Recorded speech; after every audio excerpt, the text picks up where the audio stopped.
Hi guys, welcome back to the channel. There is a setting inside your phone that might be turned on right now, and it records how you use your device, not just inside one app, but across many apps and services connected to your account. The surprising part is that this setting is not very obvious, and most people have never opened it or even heard about it. What's even more interesting is that you might have already turned off several privacy settings on your phone, yet this one could still be active. Let me show you where to find it and explain why many people decide to turn it off once they understand what it actually does. First, it's important to understand the difference between your phone simply collecting data and your activity being saved as a history connected to your account. Instead of just knowing your location or basic usage, this setting learns how you use your phone, what apps you open, when you use them, and how you move between different services. Over time, it can build a detailed picture of your digital habits.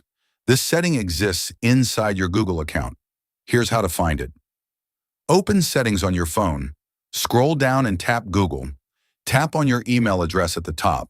Then select Manage your Google account. Next, go to Data and Privacy. Scroll down until you see Web and App Activity. This setting stores your activity across Google apps and services to improve recommendations and create a more personalized experience. For example, it can help Google show better search results, suggestions, and content based on how you use your device. But at the same time, it connects a large portion of your activity in one place. That means even if you've turned off other tracking options before, activity may still continue to be saved through your Google account itself. If you don't need this level of personalization, you can turn this setting off. Your phone will still work normally. The only difference is that your usage history won't be saved in the same way. However, it's also important to understand that turning it off may slightly reduce how personalized your experience feels. Search results, recommendations, and suggestions might become more general.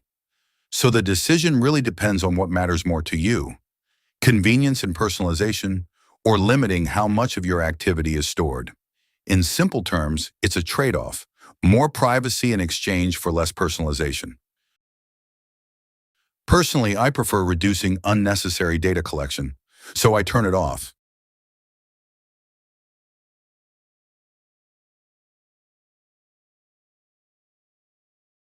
And this highlights something many people don't realize. Protecting your privacy isn't about changing just one setting. It's about understanding multiple small settings like this and deciding what works best for you. And that's it for this video. If you found it helpful, subscribe, give the video a like, and share it with someone who might benefit from it. Thanks for watching, and I'll see you in the next one.